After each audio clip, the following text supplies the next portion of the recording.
오늘 성령의 열매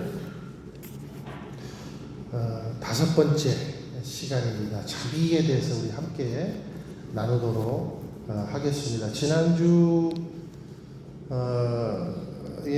지지난주인가요? 우리가 2주 전에 오래 참음에 대해서 이렇게 살펴봤는데, 간단하게 정리하면 오래 참음은 고통이 있다는 것을 인정하고 받아들이는 힘이라고 말씀드렸습니다.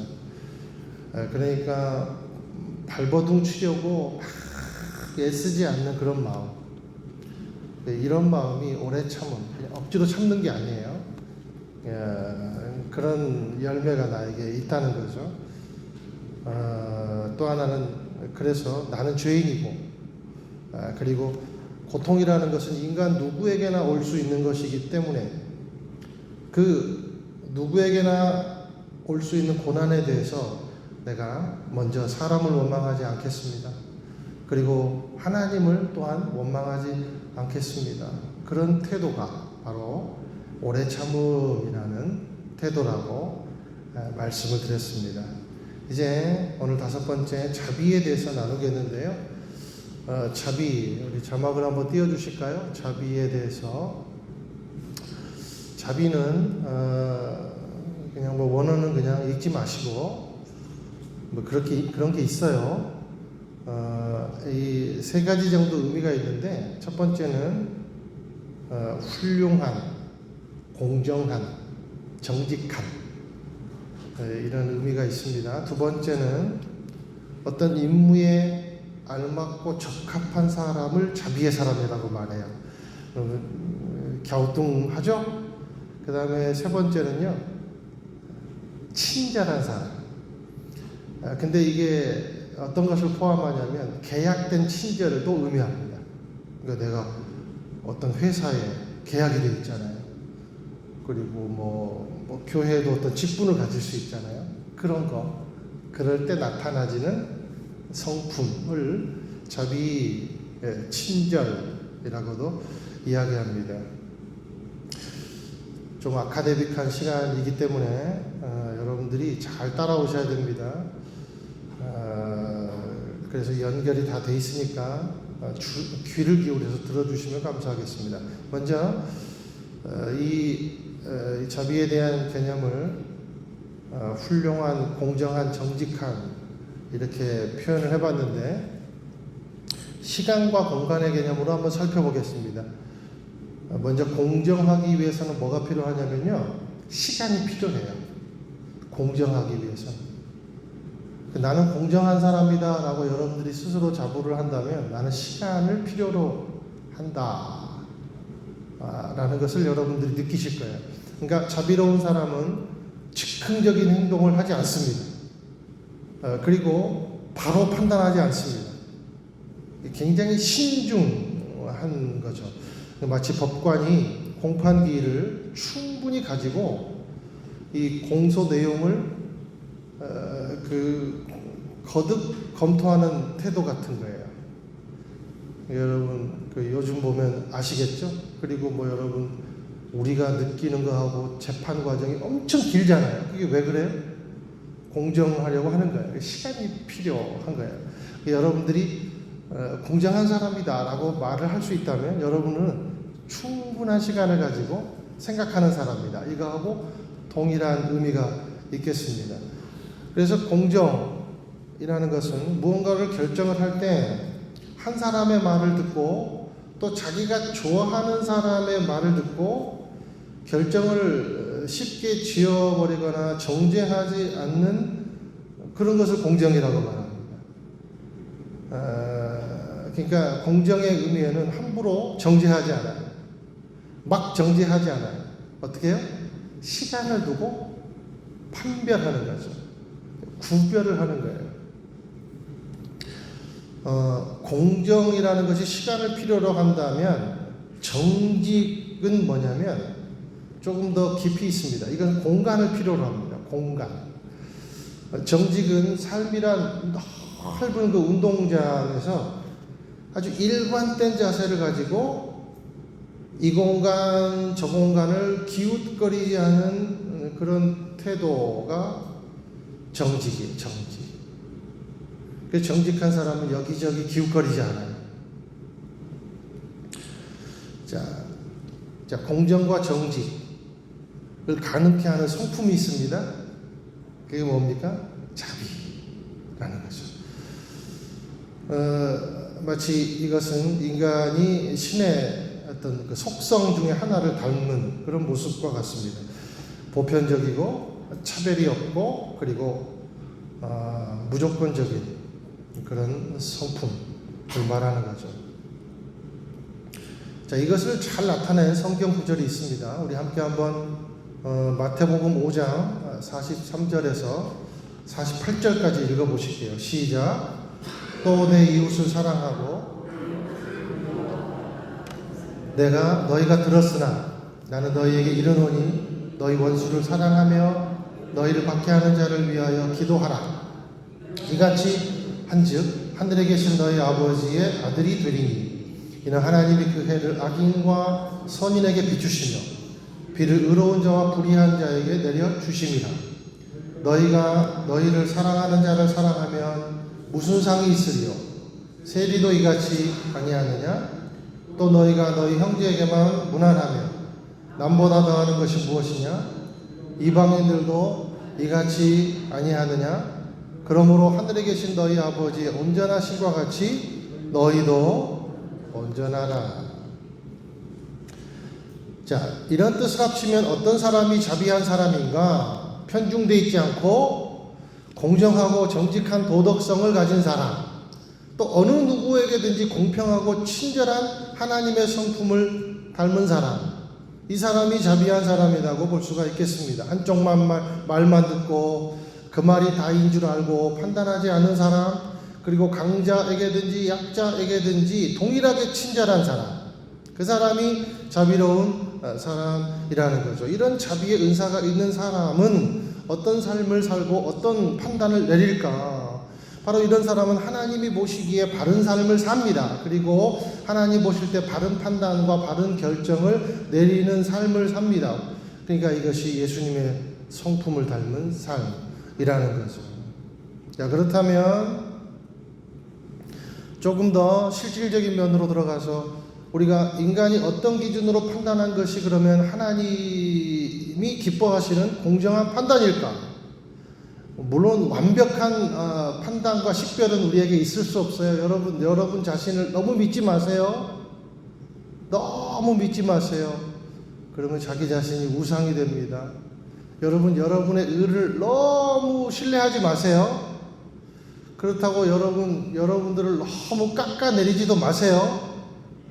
그것이 건강한 사람이에요. 자, 이런 말 많이 들어봤죠. 공의만 강조하면 뭘 잃습니까? 사랑을 잃어버려요.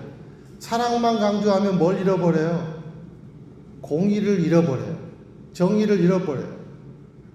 자, 그런데 제가 공의도 말하고 정의도 말했어요. 여러분, 성경은 우리가 보통 공의라고 말하잖아요. 하나님을 우리가 공의의 하나님이라고 말하잖아요. 우리가 하나님을 정의의 하나님이라고 말하지 않죠? 그런 이유가 있어요. 여러분, 정의하고 공의는 다릅니다. 그거를 이제 구분을 해야 돼요. 그래서 이제 조금 다 우리가 영어를 너무 잘하시는 분들이 있어 저는 못하지만 어쨌든 정의는 뭐예요? 영어로 justice잖아요. 근데 공의는 뭐예요? righteousness잖아요. 다른 거예요. 공의. 하나님의 의가 공의예요. 그래서 우리가 justice라고 말하지 않고 righteousness라고 말하는 거예요. 정의는 변합니다. 시대별로. 공의는요, 창세부터 지금까지 변해요, 안 변해요? 안 변해요. 그러니까 정의와 공의가 달라요? 안 달라요? 완전히 다르죠. 정의는 세월이 지나면 변합니다. 시대가 지나면 변합니다. 나라마다 정의가 달라요. 그래서 정의는요, 정의를 내릴 수 없는 것이 정의예요. 그래서 엄밀히 따지면요, 정의는요, 거룩하고 상관없어요. 그러니까 여러분들이 정의를 너무 신뢰하지 마세요. 거룩하고는 상관이 많이 없어요. 그런데 공의는요, 반드시 거룩을 포함합니다. 우리가 추구해야 될 거예요. 고로 정의보다 위대한 것은 공의입니다. 그러면 공의와 정의를 이제 구분 지을 수 있는 게 생겼어요. 그것은 뭐냐면 거룩이 있는가 없는가 라는 거죠. 자, 공의는 거룩하고 관계가 있고 사랑은 뭐하고 관계가 있냐면 자비랑 관계가 있어요. 우리 말씀 하나 읽어볼게요. 시편 14편 3절 읽겠습니다. 시작. 다 치우쳐 함께 더러운 자가 되고 선을 행하는 자가 없으니 하나도 없도다. 이게 선악과 따먹은 결과예요. 제가 선악과를 뭐라 그랬습니까? 판단의 과일. 하나님 판단이 아니라 내 판단을 집어먹은 거예요. 그런데 그게 우리가 죄인인지라 여러분 그 판단이 다 옳아요? 옳지 않아요? 어떤 것은 옳고 어떤 것은 틀리고. 그런데 이것이 쌓이고 막 그래서 뭐 벌써부터 뭐 인간의 삶으로 내려오니까 막 가인이 아벨 죽이고 그랬잖아요. 그죠? 보세요 여러분. 그러다 보니까 그 시편에 이런 고백이 있어요. 야, 정말 세상을 내가 돌아봤더니 정의로운 사람 한 명도 없더라. 공의로운 사람은 뭐 말도 못하고 한 명도 없더라. 선을 행하는 자는 일도 없더라. 하나도 없도다. 이렇게 지금 시편을 설명하고 있습니다. 그러면 신약에 와서는 또 뭐라고 말할까? 로마서 3장 10절에서 12절 읽어보실게요. 시작. 기록된 바 의인은 없나니 하나도 없으며 깨닫는 자도 없고 다 치우쳐 함께 무익하게 되고 선을 행하는 자는 없나니 하나도 없도다. 이제 구약에서 신약으로 오니까 이게 더 강조되고 있죠. 그렇죠? 야, 정말 우리는 하나님의 의가 아니면 도저히 살아갈 수 없는 존재구나 라는 것을 이제 로마서 3장을 통해서 우리가 깨닫게 되더라라는 겁니다. 그러니까 정의, 즉 인간이 말하는 선이라는 게 이 문을 열고 들어가 보면 결국에는 온전한 것이 하나도 없더라라는 거예요. 그래서 우리는요, 뭘로 살아가야 되는가? 크리스천은요, 정의가 아니라 공의로 살아가야 돼요. 저스티스가 아니라 라이처스니스로 살아가야 돼요. 그래서 수동적이 돼야 돼요. 이걸 이제 좀 어려운 말로는 능동적 수동이라고 말할 수 있고 수동적 능동이라고 말할 수 있습니다. 무슨 말인가? 하나님 앞에 수동적이 돼야 된다. 하나님의 공의를 닮아가야 된다는 거예요. 그런데 우리는 하나님의 공의를 흉내는 낼 수 있어요. 여러 가지 이름으로. 그러나 하나님의 그 공의에는 우리가 도달할 수 있습니까? 없습니까? 없어요. 이미 판단의 과일을 먹어버려가지고. 그래서 여러분 뭔가를 보면 딱 드는 생각이 뭐예요? 판단부터 벌써 하죠? 이게 여러분 우리가 아담과 하와의 후손인 게 너무 분명해요. 공의는 누구를 통해서만 이루어질 수 있는가? 예수 그리스도를 통해서만 이루어질 수 있다는 겁니다. 그래서 우리가 수동적이 되어야 된다는 거죠. 자, 로마서 3장 24 한번 읽어보시겠습니다. 시작.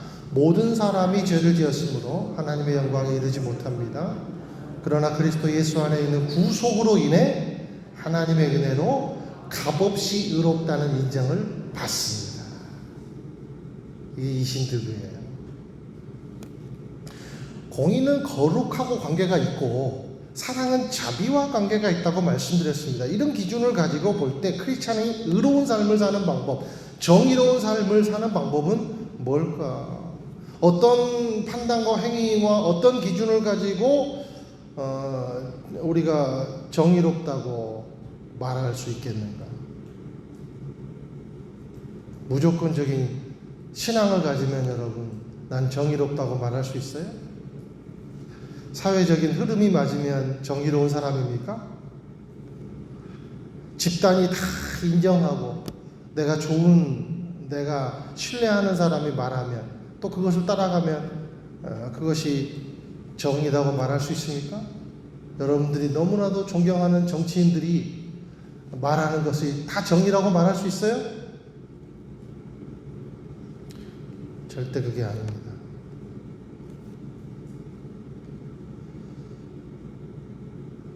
첫 번째 방법이 있어요. 거룩이 있는가를 보면 돼요. 그럼 다 판별돼요. 전부 판별됩니다.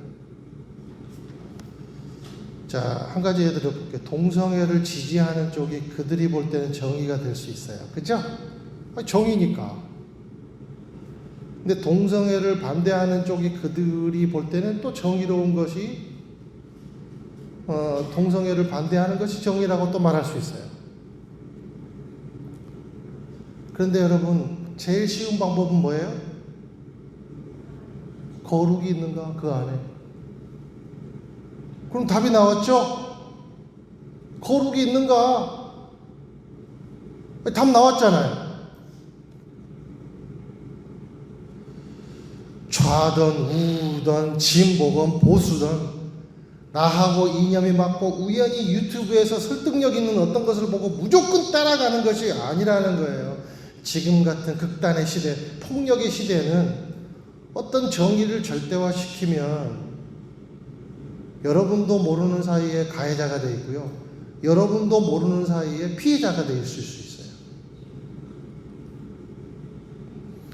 그래서 교회는요, 복음만을 외치다가 죽어야 됩니다. 그냥 예수만 바라봐야 돼요.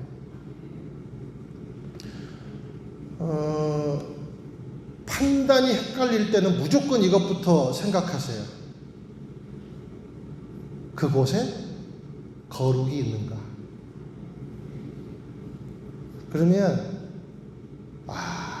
예수님이구나. 답은 예수님이구나. 알게 됩니다. 자, 그러면 그렇구나. 그 함량에 따라서 그래. 좀 더 정의롭고 좀 더 공의로운 것이 나한테 보이구나 라는 것을 여러분 알 수 있게 될 거예요. 그러니까 판단이 서지 않는다면 차라리 위를 보고 기도하세요. 그리고 그냥 선한 일을 멈추지 마세요. 그것이 피해자도 가해자도 되지 않은 방법인 줄로 믿습니다. 자, 크리스천이 의로운 삶, 정의로운 삶을 사는, 그래도 하나님의 흉내를 요만큼이라도 내볼 수 있는 그런 두 번째 방법이 있어요. 그것은 뭐냐면 어떤 사건, 어떤 이념, 어떤 판단, 어떤 상황에 대해서 그곳에 사랑이 있는가를 보면 돼요. 사랑이 있는가. 맹목적인 것이 아니라 사랑이 있는가 라는 거예요. 여러분, 사랑은 뭐하고 관계가 있다고 그랬어요? 자비와 관계가 있다고 그랬어요. 자, 로마서 12장 1절 보겠습니다. 시작. 그러므로 형제들아, 내가 하나님의 자비하심으로 너희를 원하노니 너희 몸을 하나님이 기뻐하시는 거룩한 산제물로 드리라. 이는 너희가 드릴 영적 예배니라. 여기 보니까요, 12장 1절에 하나님의 모든 자비하심으로 그랬어요.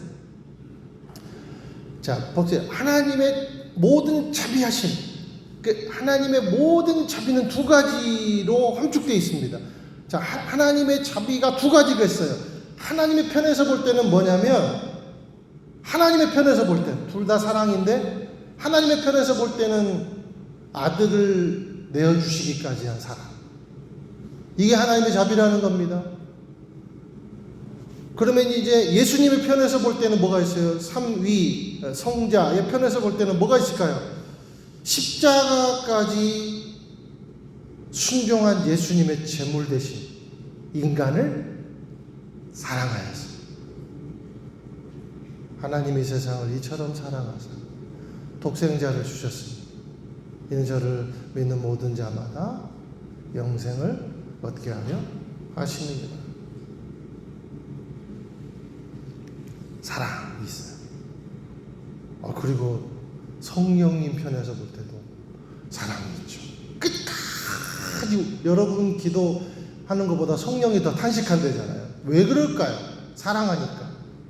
이게 하나님의 자비입니다. 자, 특별히 이 하나님의 편에서, 예수님의 편에서 우리에게 보여주신 이 자비의 출발점이 뭔가요? 그 출발점은 너무나도 아이러니하게 죄라는 것이 출발점이에요. 죄라는 것이. 저와 여러분의 죄라는 것이 하나님의 자비가 발동되게 된 출발점이래요.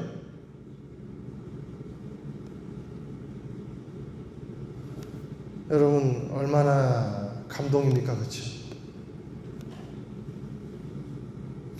그리고 그 자비로우신 하나님께서 우리에게 요구하시는 삶이 뭐냐면 하나님의 기뻐하시는 제물이 되라 하는 거예요.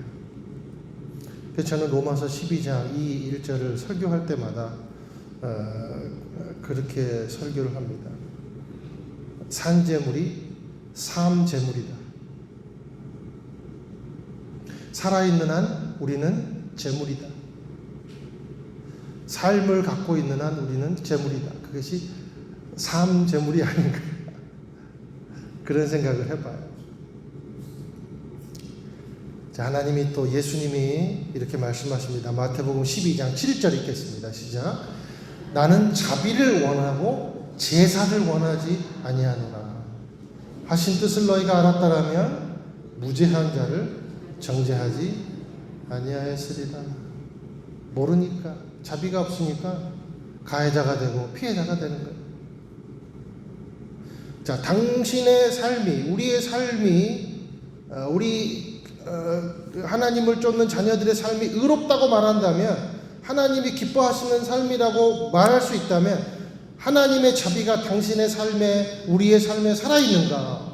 그러니까 아들을 내어주시기까지 한 그 사랑에 반응하며 살고 있는가? 그리고 십자가에까지 순종하신 그 예수님의 제물 대신에 섬김과 희생과 사랑을 실천하며 살고 있는가?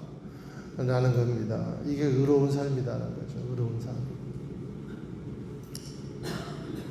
이렇게만 살고 있다면 우리는 정의로운 삶이 아니라 공의로운 삶을 살고 있는 거예요.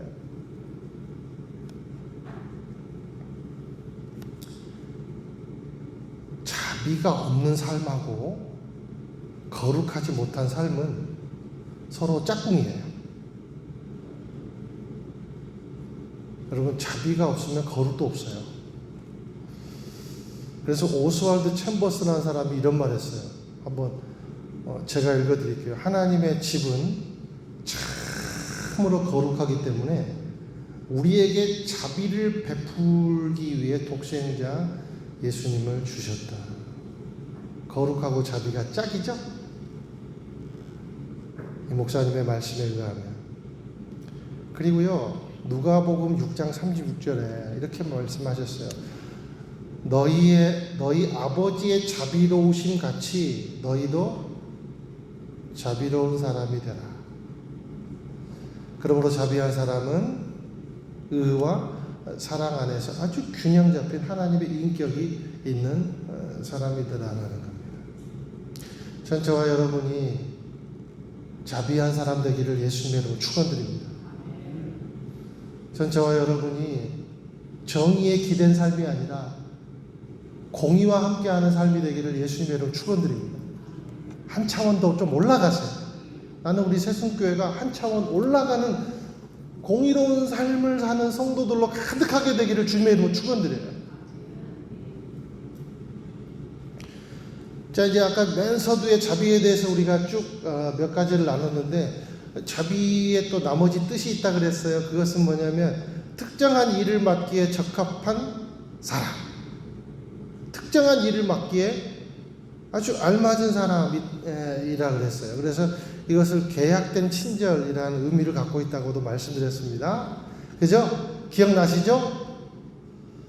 자, 이것은 무슨 의미냐면 나에게 어떤 일이 맡겨졌다면 그것이 내 마음이 기쁘건 기분이 나쁘건 좋건 간에 상관하지 않고 프로의식이 있는 사람, 프로의식이. 그래서 최선을 다해서 일하는 겁니다. 저와 여러분이 제가 여기 오기 전에 막 유인물도 나눠드리고 막 결단하는 시간 가졌잖아요. 그죠? 나는 따르겠습니다. 나는 순종하겠습니다. 변화에 적응하겠습니다. 여러분 막 그렇게 다 우리 마음 먹고 지금 가는 거잖아요. 그것을 여러분들이 맞건 안 맞건 기분이 좋건 나쁘건 자비로운 사람은요 약속한 대로 따라가는 거예요. 그러니까 내가 시킨 대로 해라 그런 말 아니에요. 여러분 저를 잘 아시잖아요. 겪어봐서. 내가 여러분들에게 무슨 군주입니까? 그건 하나님 날 벌하실 거죠. 근데 서로에게 약속한 것을 최선을 다해 가는 거예요. 그게 자비로운 사람이라는 거예요. 특히 목사나 교회 일을 감당하는 사람들에게는 필수 덕목입니다. 예를 들어 볼게요. 제가 오늘 기분이 엄청 안 좋아요. 어제. 아니 진짜 그랬다는 게 아니고 저는 여기 기대감을 갖고 올라왔습니다. 기분이 안 좋고 우울하고 제가 이제 올 1년은 여기 혼자 있어야 되잖아요. 정말 너무 할 일도 없고 심심하고 왜 할 일이 없어요? 할 일이 산적인데. 근데 기분이 나빠. 너무 피곤해. 그리고요 부부싸움을 해버렸어요.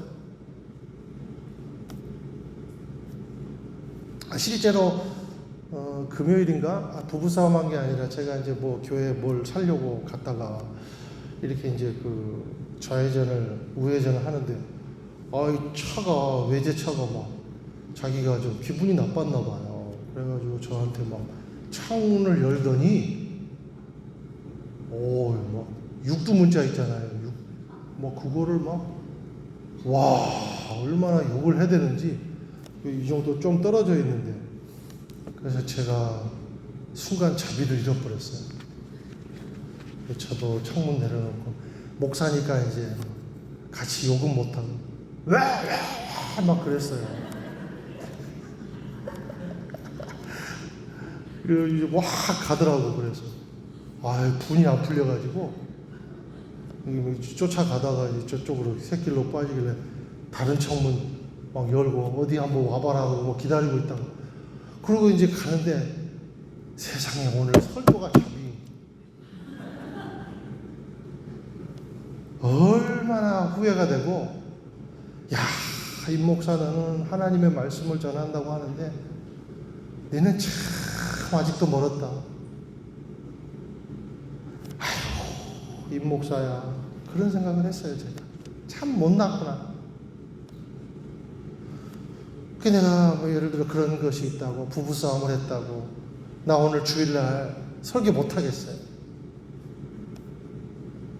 그리고 일방적으로 취소해버리고 다른 목사님 부르고 장로님 보고 그냥 설교 원고 줄 테니까 읽으세요. 그러고 나는 그냥 어디 가버리면 저 소양강 가가지고 댐 구경하고 그러고 있으면 여러분 나는 자비한 사람이에요? 무자비한 사람이에요? 그렇죠. 나는 무자비한 사람이에요. 그게 적합한 사람이란 뜻이에요. 그게 계약된 친절이란 뜻이에요.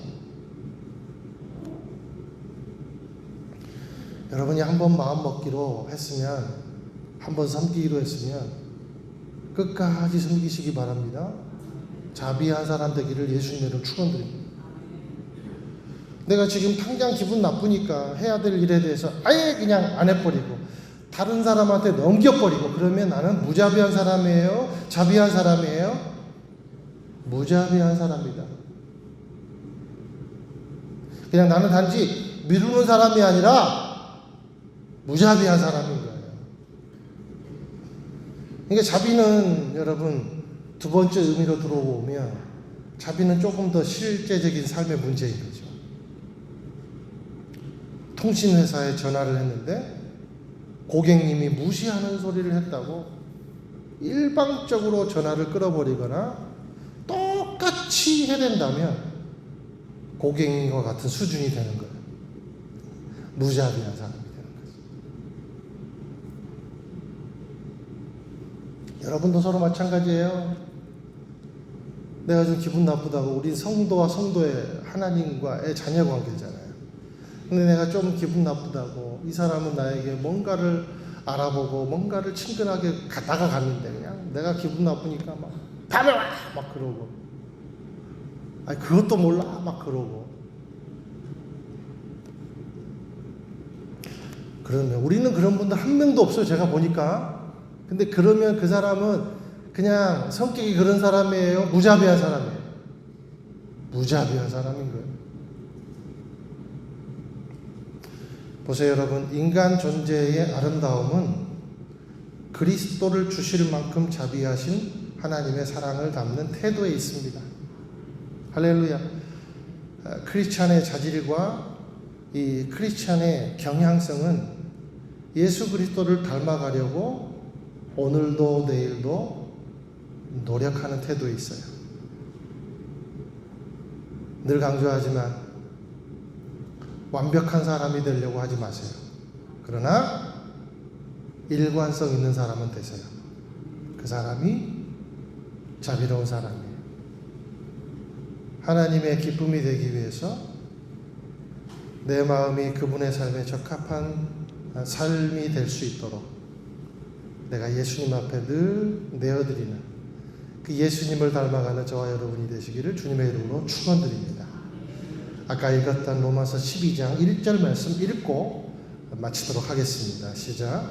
그러므로 형제들아, 내가 하나님의 모든 자비하심으로 너희를 권하노니 너희 몸을 하나님이 기뻐하시는 거룩한 산제물로 드리라. 이는 너희가 드릴 영적 예배이니라. 아멘.